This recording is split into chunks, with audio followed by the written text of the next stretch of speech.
Hello and welcome to another midnight showing. As always, I'm Kelly and I just got out of Max. Okay. Going into a non-spoiler version, this gets it on a skip it for me. It doesn't quite get a fuck it because as much as it was bad, it wasn't that bad. It didn't try. It tried. It really did. It just didn't work on so many levels. It's trying to be that uplifting, super awesome movie. It's just no. It's Air Bud with a military theme. That's all this movie is. There's really nothing meaty about this film, and the fact that it tried to honor our military dogs and their handlers almost seems perplexing to me. Because it did none of that. It didn't focus on any of the military aspects. The fact that this dog is a search dog. The only military thing that happens inside of it is the opening 15 minutes when you see the older brother die. And yeah, I don't think I need to even go into a spoiler warning here because, frankly, the entire trailer spells out this movie. Older brother in the military dies. His dog gets adopted by the family, and the kid has to learn how to take care of the dog. Meanwhile, there's a big old conspiracy, and it's up to the dog and the kid to stop it. It's fucking Air Bud. It's just... Why did this movie come out in 2015? It feels like it deserves a place in the 90s. I mean, good lord. Why does this exist? Yeah, the whole movie is spoiled in the trailer, so it's not like I'm spoiling anything for you, other than this movie sucks. It's shot okay, but it has some of the weirdest choices I've ever seen in a film.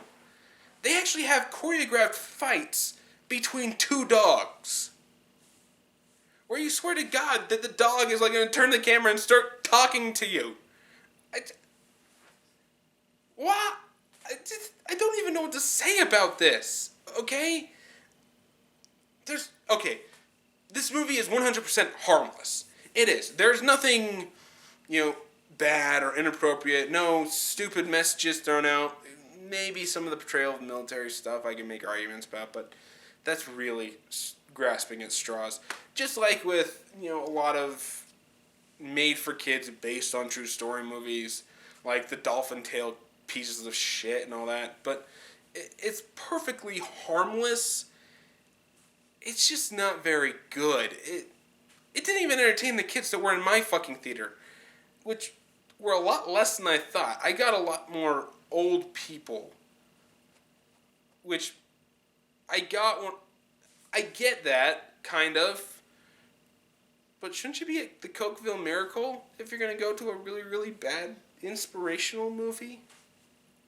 That's coming, by the way, if it's not already on the channel. I'll have a link in the description. This movie, just, none of it worked, okay? If you wanted to make a war movie about military dogs, why not take a page from Steven Spielberg and make it somewhat similar to War Horse, where it's actually about the war and this horse's journey through it. As much as that I thought that was a stupid movie, why not go that route? I don't get it, okay? And this movie has some cheap shots that are meant to just hit you in the gut to make you cry. It's just... Why? Because that's the way it works. It's just... This movie is dumb. It is so dumb. Okay, the cheap shot, the one that just made me just... No. Is when they walk in, they're having the funeral for the older brother who died in Afghanistan. And the reason he died in Afghanistan, no one really knows, because a couple of bombs go off, he goes for the dog, and bullets are flying, dust is everywhere, and when the dust clears, he's on the ground dead. You don't see anything. There's not even a blood spot on the ground, because PG-13. Yeah. It's not shot well at all. It's one of the dumbest military scenes I think I've ever seen in a movie. and frankly one of the worst depictions of the Taliban I've ever seen either. But whatever, it just had to happen. So we're at the funeral, and the dog, and halfway through them singing the church song, the military guys finally show up with the dog and make a big old commotion, stopping the song. The dog's trying to get over there and get to the casket and get on top, and cry moments, and fuck you. Okay? You want me to cry inside a film? You want me to give a crap about this in any film? Filmmakers, here's a hint. Don't go for cheap shots. Cheap shots are guaranteed not to work on me. It has to be genuine. It has to be a genuine emotion I'm feeling when I go to a movie. It has to be. And you know what? I recently saw Inside Out, which had so much genuine emotion put into it that watching this just makes me want to go and buy a ticket back to Inside Out. That's how good that movie was. Go see it. This movie just takes so many cheap shots and shifts its tone around like every 5 seconds. As I said, they have a cheap shot there where he's like crawling over the casket and then he like whines and like cries in front of it. And sad, sad. Literally the next scene, they're trying to put the dog back inside of the cage in the car, and the Marine says, "Now comes the hard part," and it cuts to him shutting the cage on the dog and turning, and he's got scratch marks all over his face. I'm just like, for fuck's sake, really? Fucking really? After you punched us in the gut to try to make us cry, now you're gonna try to make us laugh? No, we don't want you sad. We don't want you sad. Here's a comedy joke for you. It's so stupid. And this movie isn't about the dog overcoming its PTSD or learning to become part of the family or anything about it. It's about the stupid kid who sits on his ass playing video games. It really is. Look, I play video games. I spend a lot of time downstairs. I make movies. I do things and I don't get to spend as much time with my family as I probably would want to, or anything like that. I get where they're going, but this kid is such a stereotypical cliche. It's not even funny. None of this kid's lines are delivered like a human being. None of them. None of them. He doesn't talk like a human goddamn being. And did we really need it? Couldn't we just focus on the dog? It's perfectly fine to focus on the dog and showing the emotional connection he makes with the family to overcome everything.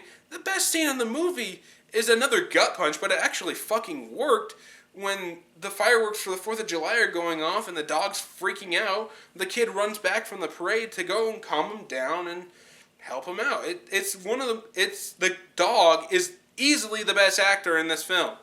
And it's a genuine moment that's really, really good. I can praise that.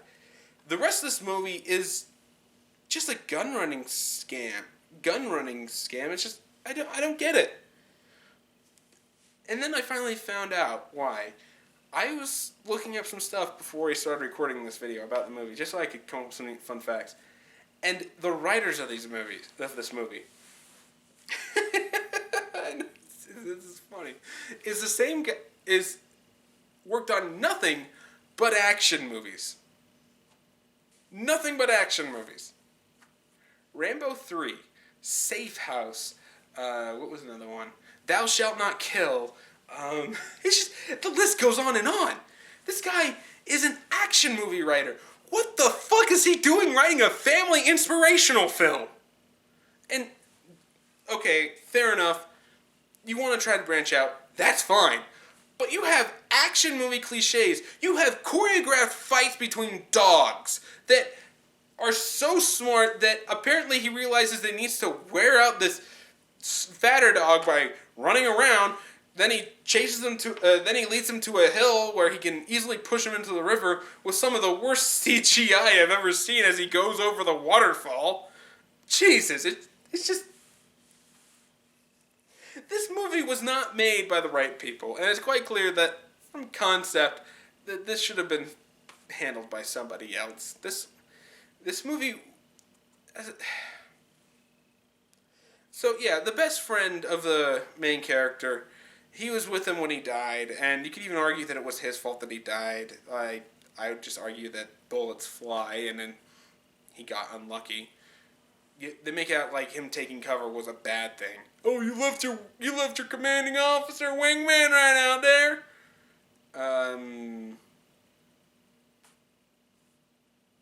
He was being shot at. Just saying. There were clear bullets hitting his cover post, so they were aiming pretty close to him.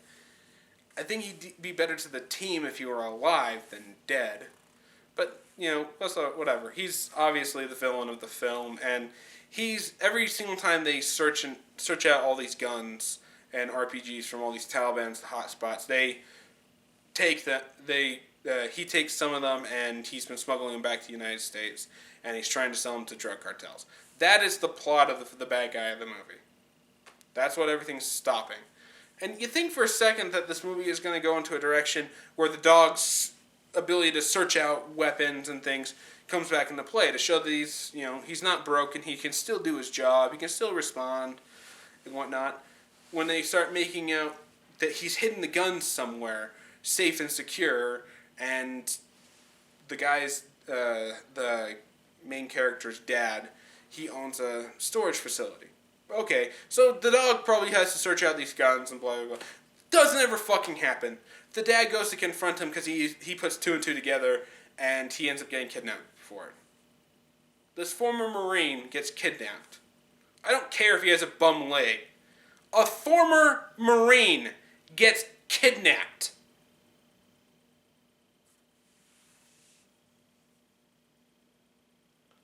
I don't care if there are 3 guys on him with guns. Actually, only one guy had a gun on him. He's in reachable distance. So, yeah, I see this going another way. I see him grabbing the gun and blowing the other 2 away before they react. But yeah, he gets kidnapped and the kids have to go find him. Which, again, you saw in the trailer. Again, everything in this movie you've seen in the trailer. You've seen the trailer, you've seen this movie. Crappy pop song and all. There's really nothing else to talk about other than they horribly underuse all of their actors. The writing is a joke, and frankly speaking, it's not about the dog. It's about the fucking kid ripping video games and selling them to wannabe Mexican gangsters who are so stereotypical they make the stereotypical Mexican side character Chewie look presentable. And by God, Chewie, what the fuck are you even doing in this movie? You want the mood breaker of the movie? It's fucking him. You swear to God that my friend Javier goes to see this and he's like, that's racist. Because that's basically what it is. Everything is racist in this movie. Everything is stereotypical. Everything is so cliche. They hit all of the inspirational moments and have a couple of gut punches like the stupid funeral scene. And just, none of it works. None of it fucking works at all. And I in no way believe that this kid exists in real life. I don't even know this. I've seen him in something before. I know I have. But yeah, he doesn't look like a normal teenager who would be into all these video games and things and selling them. They make a comment about when he's talking to his dad about how he has to start working for shit and has to start acting like a man. The kid's making more money than you do and you run a fucking storage unit facility. You wanna know what the kid does? He rips video games and then he sells these pirated copies to gangster guy for $200 a game. Fucking what? Why would you spend $200 on a bootleg copy of a game that you can go to GameStop and get for $60?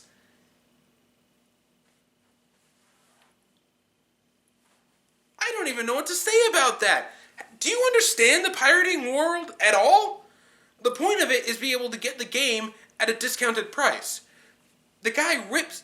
Let's say he has Assassin's Creed, because they actually do mention that one by name. Okay, and to be fair, the kid's room, for being obsessed with video games, he actually does have real video game posters on the wall, and not just random shit. You know, he actually does have Guild Wars 2. He's got Total Domination in the corner. He's got...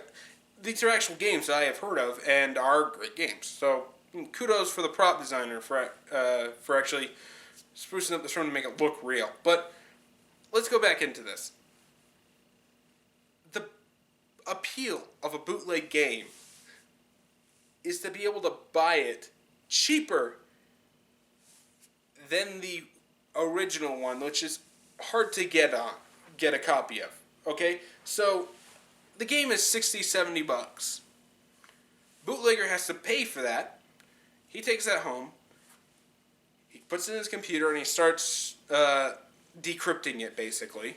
And once he's finally ripped it, he starts burning decrypted copies that will that remove the DRM restrictions and all the lacing that the people do on those stupid discs to keep pirators from doing this. He puts that on a disc that has none of those. And then he sells, and he starts burning multiple copies. So he's got a stack of 10 copies of these, and he starts selling them for $40 a piece. By the time he's sold 2 of them, he's already made his money back for the original, and he's making profit after that. That is how this works. You can't tell me that the kid is ripping off a $60 game and selling it for $200. Why would anyone buy a $200 bootleg when they can go to fucking GameStop and buy the original for $60? It doesn't make sense, but apparently it's working somehow, and he's making more money than his dad is. You want to talk? He's truly an entrepreneur. He's making money where no one should.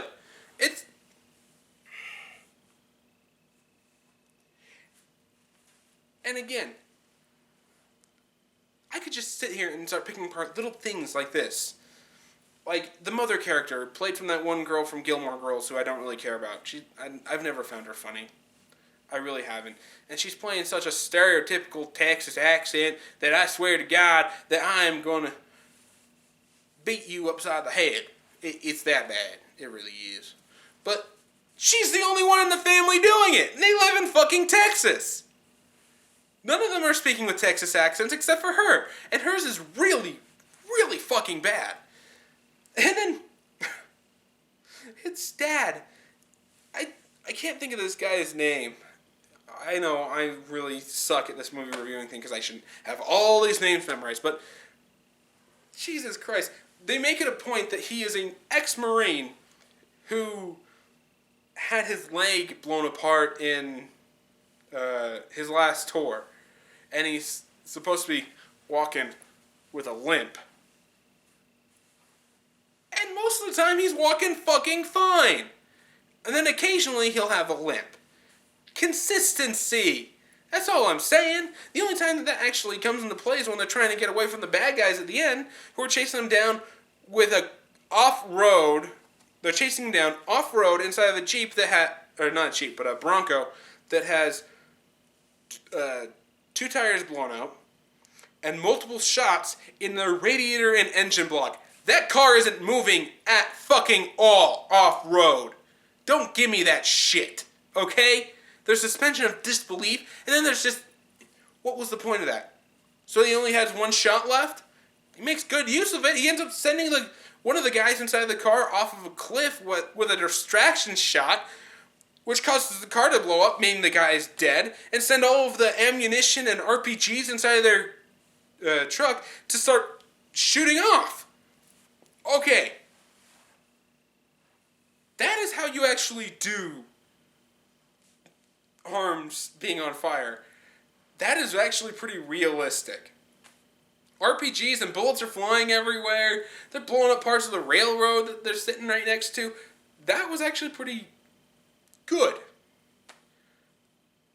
But, again, pointless gun scene. The kid ends up bringing his friend and his spunky cousin friend thingy, who literally just leave the scene as soon as they get to the action points. Chewie comes into play for a second when he's distracting his cousin with a shotgun for like 2 seconds, and he runs off, and it's all about the dog and the kid. And again, it's more about the fucking kid than it is the dog, and the movie's called Max. And the end of the movie ends with one of those stupid montages that you see in all of these that's supposed to be congratulating all of the Army veteran dogs and whatnot. And just, yeah. Because this movie was about that and not gun smuggling. I'm not afraid of saying something bad about this because I think that when you make a movie that's supposed to be inspirational and pay homage to the military or a person's life or anything like that, you really, really should actually pay homage to the military or a person's life or something like that, and not make it about something else. This had nothing to do with the dog. His searching skills came into play once in the movie. Once. And that's not counting the military stuff. And it doesn't even fucking do anything with it. And then there's a big overall thing about this movie. The military was going to put the dog down because he bonded so close to whatever the kid's name that he can't be trained by anybody else. So the family has to take care of him because whatever. And the dad is just telling him that the dog is his fucking responsibility, even though he had no say in taking the dog. He actually told him to leave him with the military. But whatever.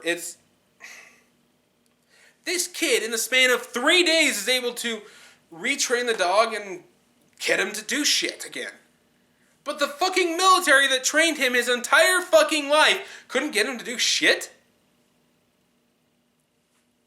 That right there should explain why this movie really fails as a inspirational homage to the military and the veteran dogs. Right there. That explains why this movie sucks. In one fell swoop. The military can't do shit. The Marines can't do shit. Whatever. Just whatever. It had some moments in it where it was actually shot beautifully and it did work, kind of. But it's just so badly written. And so badly acted by everyone but the goddamn dog. It gets a skip it. There's no reason to see this movie whatsoever. None. You could. Okay, I will say one thing in its defense. It was better than Unbroken. At least it did have a point. Versus Unbroken, which was just torture for 2 hours. So, yeah, you're better than Angelina Jolie. Okay. It's the only good thing I can really say about this film. Other than the dog, which you just wish could talk. And you just be a smart ass son of a bitch. Because, yeah, this movie was bad.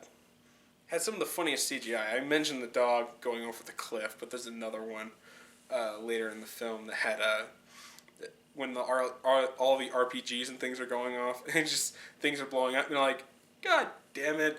I'm pretty sure that an intern with fucking Photoshop could do that better. Yes, Photoshop, not After Effects. It's just one of those ones. Just no.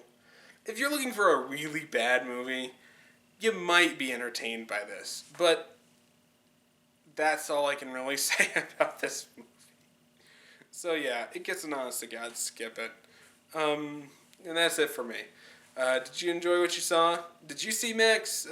Let me know what you thought about it in the comments below. Maybe we'll get some healthy discussion going about it. For those who like the video and whatnot, you can go ahead and check out my channel. I have a subscribe/channel button right up in this corner, if I can get it right. Okay, right over there. And if you want to see some more of my videos, we'll have links right here for them. And as always, I will see you all next time.